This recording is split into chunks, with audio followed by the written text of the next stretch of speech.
Welcome to The Grit, the truth about small business and particularly your small business. My name is Matt Manero. I'm coming to you out of Dallas, Texas, with a very important message that's going to help you find your fight and get recommitted back to your small business this morning. See, I've been in business 20 years, and the single biggest reason I've been able to make it in 20 years in business is because I stay in the fight. I think that's one of the biggest reasons why small business owners struggle and why so many small business owners actually don't make it. They lose their fight, the fight for their business. I'm very pleased to be with everyone today. This is an exciting opportunity for us here on LifestyleTalkRadio.com. Today we're going to talk specifically about underdogs in business and embracing your underdog status in business. You see, people have it wrong about underdogs. People think that underdogs are weak. People think they're wimpy. They think that they are the kids that get bullied on the playground. But the fact of the matter is, underdogs are fighters. Underdogs are people who know how to stand up for themselves. And that fighting attitude that so many underdogs face is what is needed in small business, because the fact of the matter is, most small businesses are underdogs. Maybe they are undercapitalized. Maybe they don't have a large staff. Maybe they don't have a big title on their business card. Maybe they don't have much of a business card at all. And every small business is fighting against big businesses. So rather than being a small business owner who looks at your small business as if you're the underdog, it's time today, right now, to start looking at the underdog aspect of our small business as a plus, as a benefit, as a blessing, because the big companies would love to be able to return to a small, aggressive, organic, gritty small business that they once were. See, I've been an underdog my entire life. When I was 6 months old and my dad left my mother and I, my birth dad left my mother and I became an underdog. Now, I didn't know it at the time, but I was. I was fighting against something from that moment on. Maybe I was fighting for love. I was fighting for significance. I was fighting for appreciation from a parent. I don't know exactly what it was. But I do know that from that moment on, I became an underdog and I became a fighter.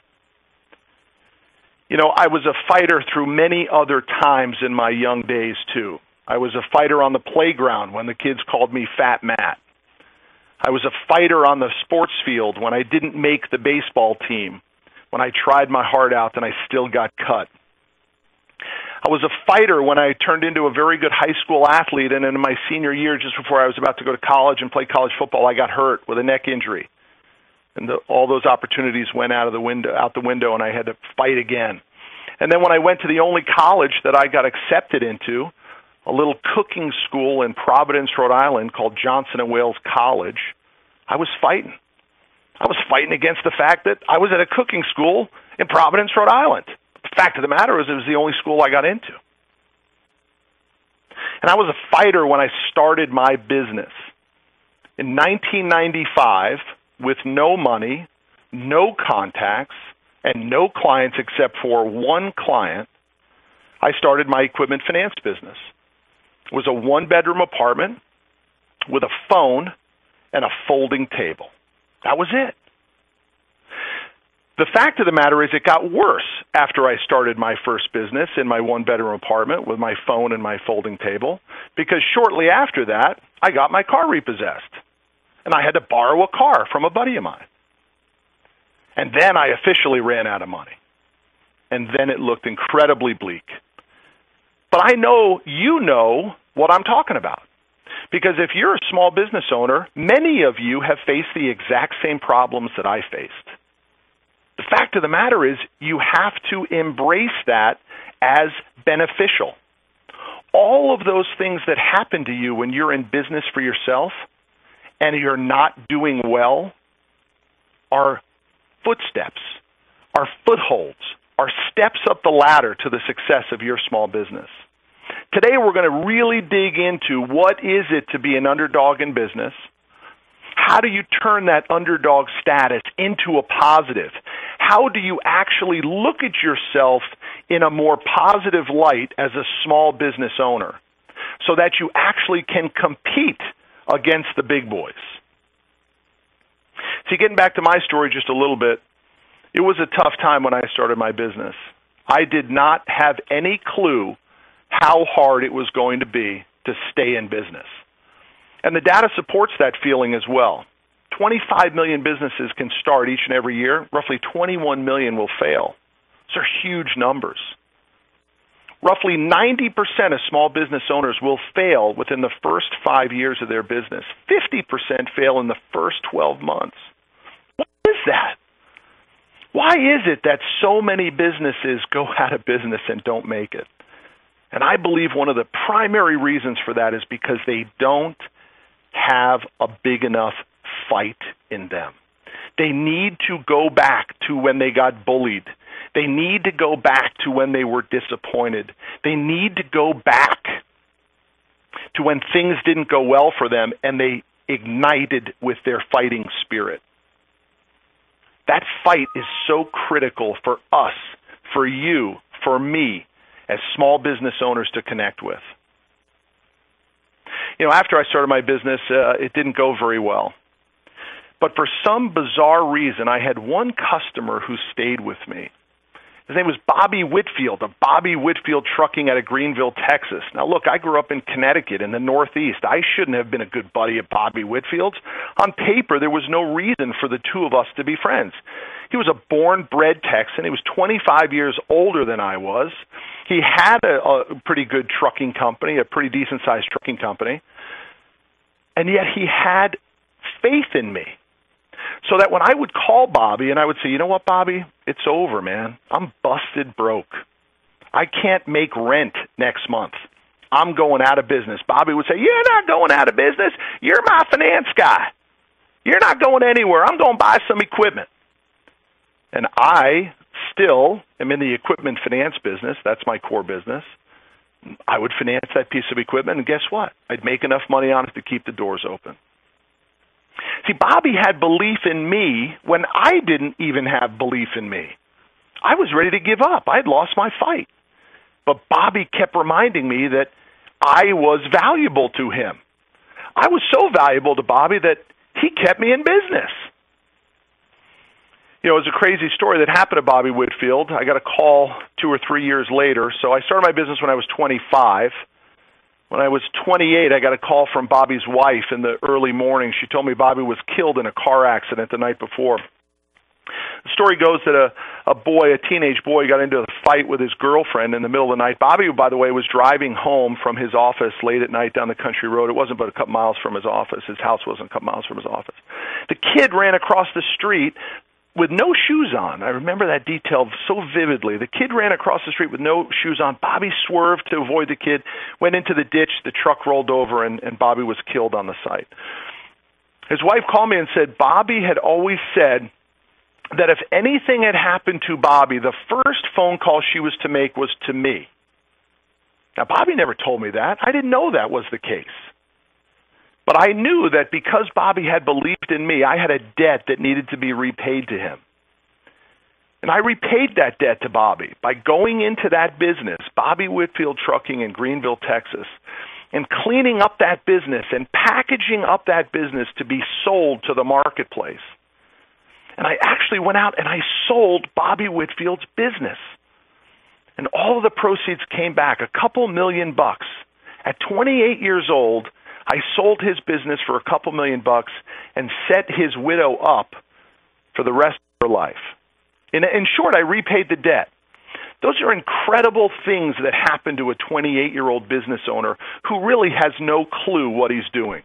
But the fact of the matter was, someone believed in me at a time when I needed the most. I needed it the most.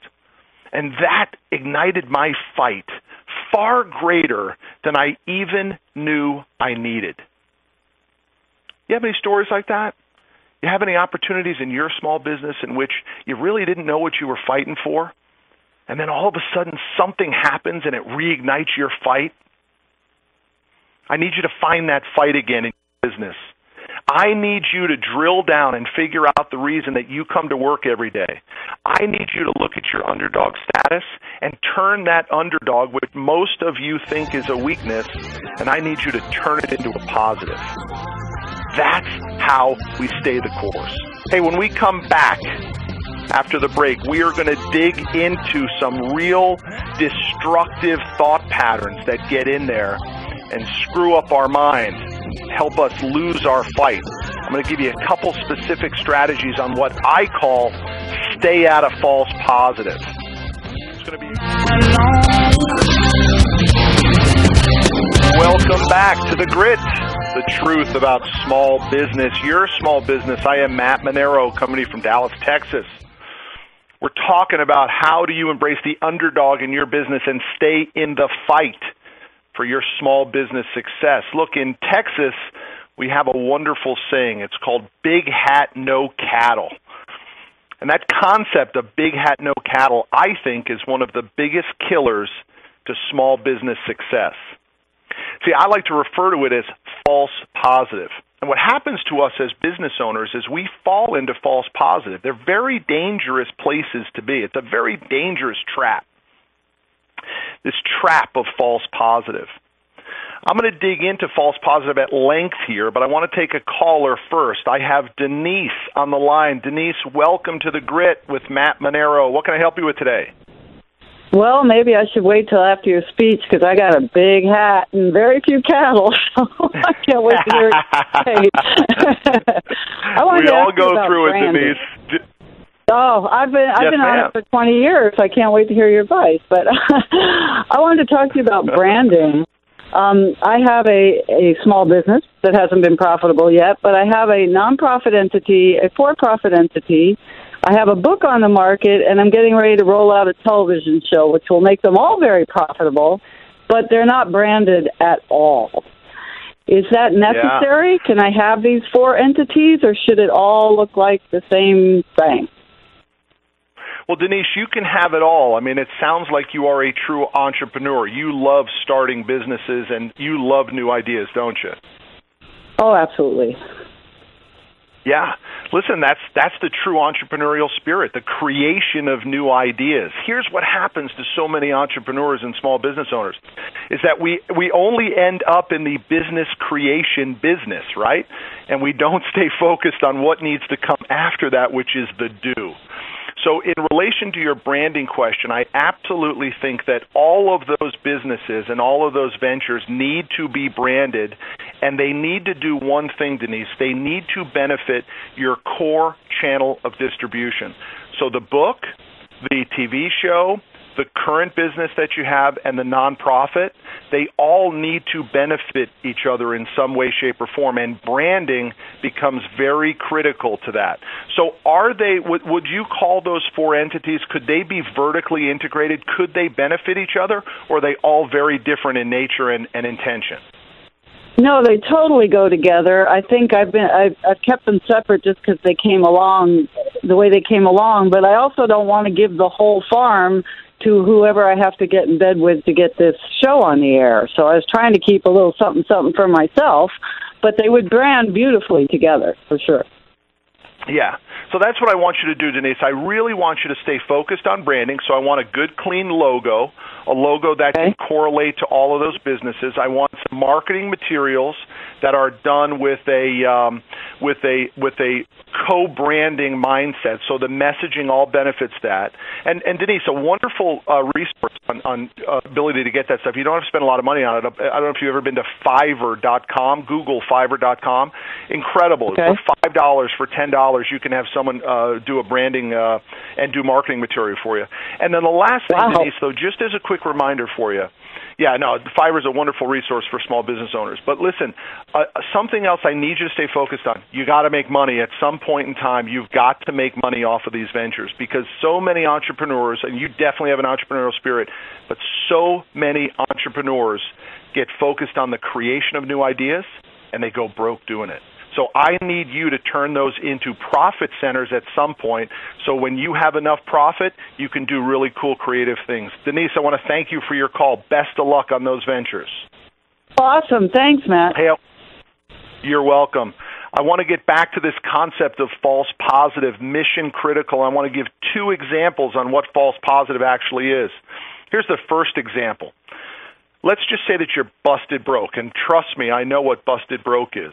I've been busted broke a number of times in my life, and like I said earlier on the program, when I mean busted broke, I mean don't know how you're going to pay the rent busted broke.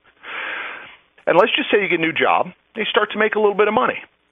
Okay, so you actually have some commissions coming in or a base salary coming in. The collectors stop calling you.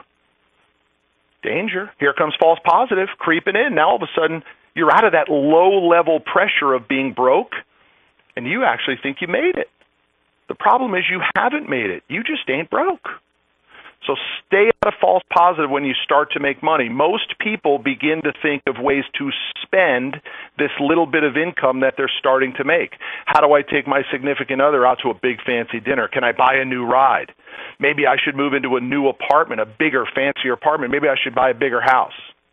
Danger zone. That's false positive creeping in. You need to stay out of that. The second time false positive creeps in a business owner's life is when they're actually starting to make some real money.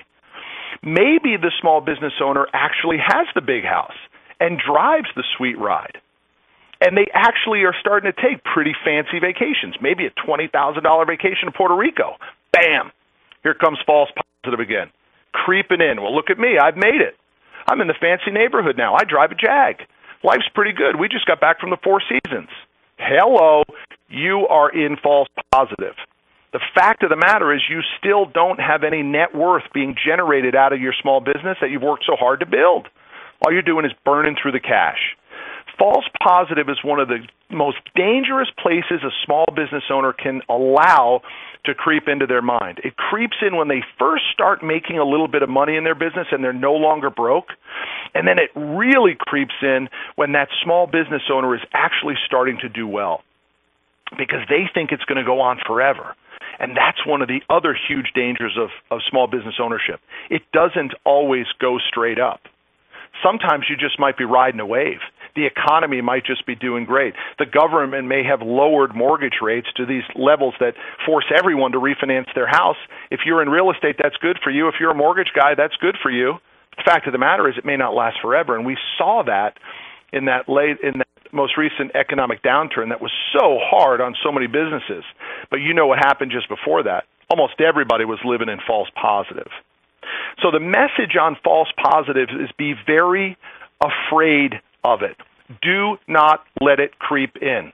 2 recommendations I have for you to stay out of false positive. The first thing, if you're in that example number 1 of false positive where you're just not broke anymore and you're starting to make a few bucks, the most important thing you need to do is spend nothing. I said nothing. I'm talking zero money. Live exactly where you are, drive exactly what you drive, and go out to Olive Garden. Do not go out to the big fancy steakhouse. Hugely dangerous. You need to stack and rack cash. Thousands and thousands and thousands of dollars need to be put away. If you're on the other side of false positive where you're actually making it, say you're making 150, 200 grand a year, good for you. I need you to figure out how you can double your income. I want you to go from 150 to 300, and I want you to save that difference. So you keep the same lifestyle that you're living at 150, which obviously is a pretty nice lifestyle, but you're now banking some serious cash. That's how you stay out of false positive. The first example is don't spend anything. The second example is figure out a way to double your income. When we come back, I'm going to talk to you a little bit further about more of my fight in business. Trust me when I tell you, you and I are walking the same road of small business ownership. I am pleased to announce that I'm on the other side. I am on the pleasure side of my small business. If you want to call into the show today, please feel free. The number is 888-454-3378. We finished that last segment in which we were talking about what I think is one of the biggest killers to small business success, and that is losing your fight, not embracing your underdog status in business as a benefit, and then, of course, allowing this concept of false positive to creep in. You know, when I started my company 20 years ago now, As I've already told you, I was busted broke, no money, no reason to really even be in business. I didn't know. I just knew I wasn't going to be a good employee. That's really the only reason I went into business for myself. I had one customer who stayed with me, who believed in me when I didn't even believe in myself, and that gave me tremendous connection to what I was fighting for. I knew that I could help more people. But the fact of the matter is, you got to determine in your business what your fight is for. And I'm here to tell you this morning that you don't even need to have reality. You can just make it up. So when I started my business and I got real serious about it, I was about 28 years old. This was after the client believed in me and passed away, and I was able to sell his business and take care of his widow and repay the debt. I made up my own fight. And every day, I wanted to fight against this company, the big gorilla in our business called the Associates, the biggest equipment finance company out there at the time. Every day, I wanted to kill the Associates. The Associates didn't know who I was. They didn't care who I was. I was a pimple on the butt of the Associates, but it was my fight. It kept me in the fight. I now had something to go after, this David and Goliath feeling, and I need you to reconnect to that fighting mentality in your business. I want to take another caller here. Stacy, I have Stacy on the line. This is Matt Manero, and welcome to the Grit. What can I help you with, Stacy? Thanks for having me. I'm just probably the smartest little business person you're going to know. I'm just a young widow, and I ended up buying my fiance's building after he died at auction, and I rented out. And my problems came when I rented out the property. It seems like a lack of respect when you do rent out property. I don't know if it's a lack of respect that, they feel like I have mine and they have to get yours, or, I can afford it. I don't know what their mindset is. What? Hey, you're a landlord. What you're telling me is you're a landlord, correct? I'm a landlord. Yes, I am. I have two properties that I rent out. Thank God my fiance left me in a position where I was able to purchase these properties and rent them out while I grieve his sudden death. He died in 30 days from a 30-day sample of a verify. But that's another freaking story. Well, I'm sorry to hear that story. But, Stacy, let me ask you a question, because although there's tragedy in that story, there actually is benefit, right? And I have a story similar to that I'm going through in which there was no benefit. There wasn't anything to be left. So I'm happy that there was a benefit for you. But tell me the problem, because it sounds like you're in a pretty good spot. Is the problem that you just hate the idea of having to manage tenants who you feel as though they mistreat your property? I have good people around me. Actually, my fiance was a chairman of the Cecil County Republican Committee, and he was a CPA with an MPA, so he did accounting in 6 different states, and they did the accounting for everybody. So when he passed away, all of his friends took me in, even the police. I stayed at the deputy sheriff's house after he died while all this stuff was.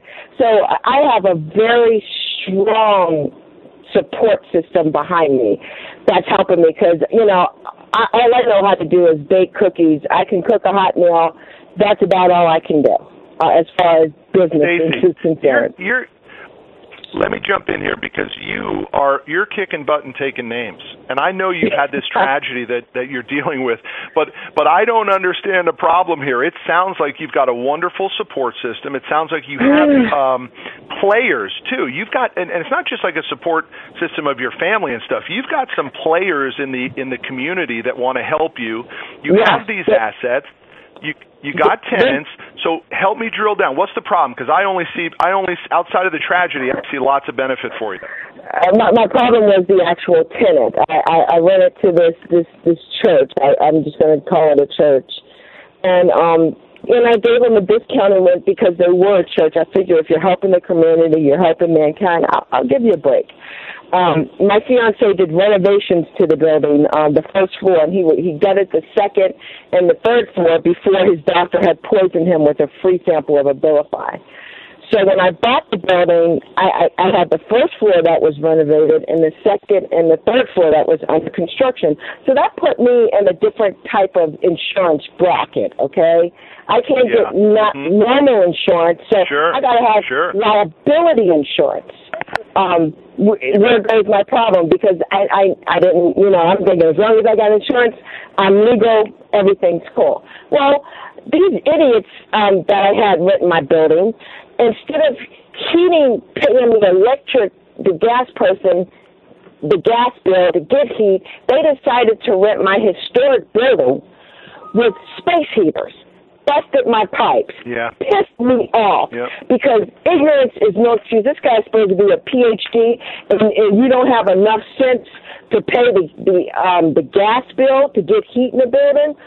So all right. So Stacy, let me interrupt you again, and I apologize for that. But we are on limited schedule here, so here's what I'd like to offer to you. Number one, I want you to look at it as a positive. Really, you do have a lot of things going on. You may not have the best tenant in there. See, tenants are a lot like employees in my mind, right? They are not going to stay with you forever. And you always need a plan B and a plan C. So what I suggest to you is start thinking about ways that you might be able to replace that tenant. The other thing that happens with employees, like I said, I got good people around me. My real estate guy who manages the property, he got a financial company to come in there, and they're going to take over the building and sign a 5-year deal, double the rent, plus they're doing $30,000 in renovations. So God is good. Stacy, you're doing. Listen, I got to go. We got another caller here, but you're doing incredible. I want you to stay focused on the positive because your call could have gone very differently. I thought you were going to tell me I inherited this building. I can't get anybody to rent it. The mortgage is huge. I'm drowning in debt. You're giving me a different story. I want you to stay positive on it because I like what you just told me. You're in good shape. Thanks for the call, Stacy. Okay. All right, cool. Thanks. All right. Thank you. All right. Bye. Hey, we are back here with a few minutes left in this segment. I want to continue to talk about how you, as the small business owner, can reconnect and reignite your fight. What I was referencing to earlier is it doesn't even have to be real. You can make up your own fight. You can pick your Goliath for you being the David. In my early days, I picked this finance company called the Associates, and I wanted to get the Associates. Every day I wanted to get the Associates. That's when I woke up. I used to tell my employees, we're going to kill the Associates today. We're going to put the Associates out of business. It was so ridiculous. The Associates was doing $5 billion a year in equipment financing, and we were doing like $1 million a year in equipment financing. I mean, it was such an absurd David and Goliath story, but it rallied the troops. See, that's the other thing, that once you pick your fight, once you have that fight, you need to share that fight with your group. You need your group to be on the same page as you are when it comes to the fight. Everybody wants to fight. Everybody wants to get behind a cause. There's no question about that. I see it all the time in my businesses and with my clients. If you give people something to fight for, they will rally behind you. Your job of the leader, as the leader of your small business, is to make sure that the organization is fighting for something. Now, Denise called earlier and said that she has a nonprofit. Listen, nonprofits need to fight. They need to fight for their cause. They need to fight for their fundraising. They need to fight for the people that they're fundraising for. The fight doesn't always have to be for the fight for more money. Although in nonprofits, they're fighting for money because fundraising is tough.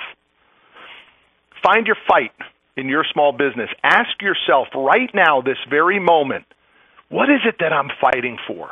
Am I fighting for more profits? Because I'm down with that. I like that fight. We want to make more money. I like that fight. Are we fighting for a cause?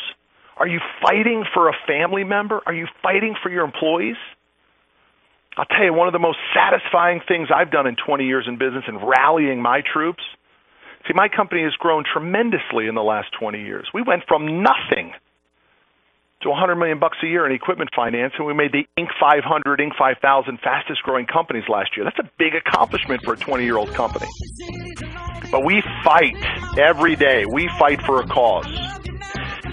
We're going to come back in our last segment of today, and I'm going to talk to you the final gift that was created for me long before I started my business. It was a gift that was created by when my father left my mother and I when I was 6 months old, and that gift still sticks with me today. I'm going to help you tap into yours. The grit. Final segment of The Grit, the truth about small business. Once again, my name is Matt Manero, coming to you from Dallas, Texas. Follow me at Matt Manero. Hey, I've enjoyed this show tremendously. It's been great. I want to finish on a strong note because what I'm trying to do is get you, the small business owner, to reconnect to your fight. I want you to embrace the underdog status that so many of us feel is a weakness. And the fact of the matter is that being an underdog in small business is so important. But you have to fight for that underdog.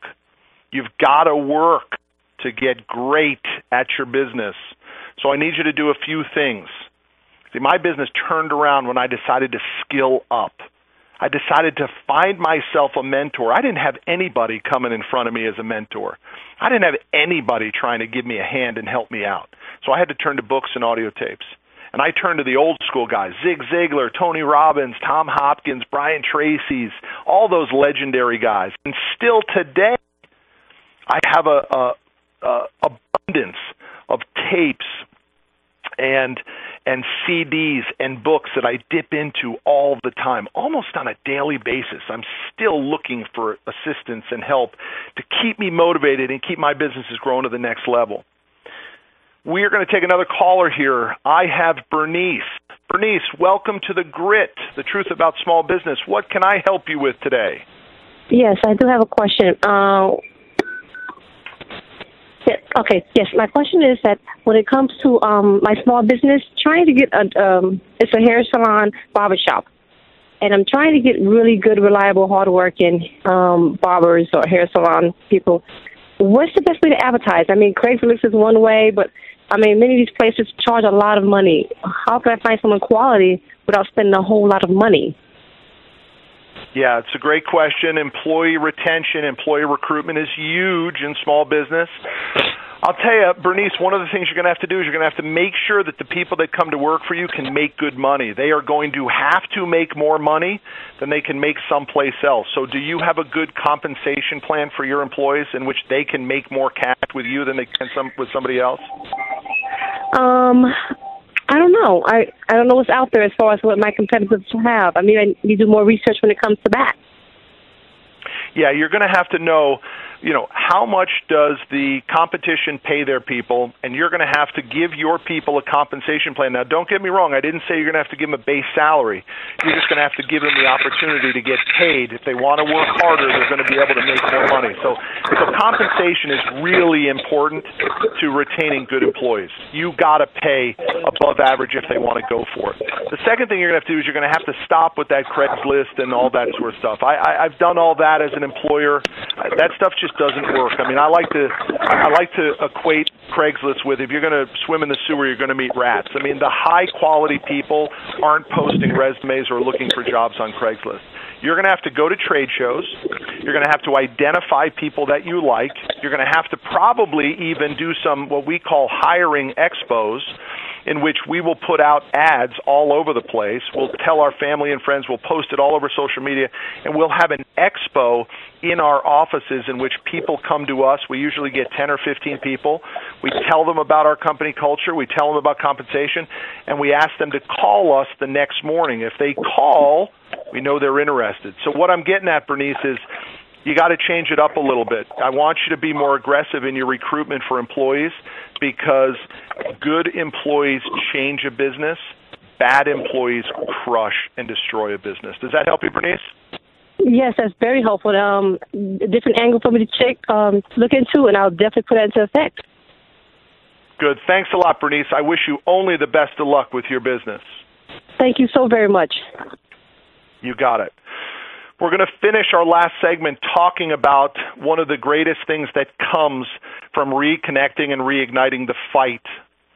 So now that we've determined that you're an underdog and an underdog is a blessing, now that we've determined that an underdog is actually a fighter, and we recognize that we've picked something for us to fight against, whether it's real or not real, and now we're going to live in the moment and stay in a fighting moment. I have a gift. It is called a constant state of pissed offness. And I know that sounds crazy, and some of you are probably saying, who is this guy? Is this guy just an old crudgety guy? I'm not old, by the way. I'm 45 years old. But Is this guy just an old crotchety guy? And the answer is I'm not. You know what I am? I'm an incredibly aggressive guy who wants more for everyone that I come in contact with. I want more for every single one of you listening to our show today. I want more for my IT manager who's in the studio with me. I want more for every one of my employees out there. I want more for every one of my clients and my vendors. And I want more for everybody in my household, my wife of 17 years and my 3 boys. I want greatness for everybody. But how do you get greatness? You got to be a little bit angry. And I call it a state of pissed offness. Now, that doesn't mean you got to be mean and rude, but you got to be driven. You've got to have a fight that stands up your back every day. It makes you stand up tall. So our message for today has covered a number of ground on the underdog concept and staying in the fight. But I want to finish with asking you to develop your constant state of pissed offness. It means that you cannot accept average. You can't accept employees who do the bare minimum. You cannot accept vendors or customers who lie to you. You must have a constant state of pissed offness, and that will keep you on high alert. It's like picture your head having 2 antennae bopping around on the top, always looking, always listening for what's going on. Because in order for you to have greatness in your business, to fight against the Goliaths in the industry that you're in, and by the way, it doesn't matter what industry you're in. You could be in Bernice's hairstylist industry. You can be in our previous caller's nonprofit organization. It doesn't matter. There's a Goliath in every single one of them. I don't care if you're a sandwich shop person or you're an equipment finance guy like me. You've got someone who is the Goliath in your industry, and you have got to figure out a way to compete with them. One of the ways that you can compete is also to skill up. I need you to read books. I need you to be an expert. I need you to have the confidence to recommend to your customers the program that benefits them the most. I want to finish by thanking everyone who listened to our program and everyone who made this program happen today. It has been my true pleasure to be in business for 20 years, despite all of the struggles, the nastiness, the difficulty, the brokenness that I have faced, to now be on the other side of business, the great side, the pleasure side of small business, in which I've helped thousands of customers, hundreds of employees, and built a lifestyle for myself and my wife that I never dreamed about. I want the same for you. Tune in next time. The Grit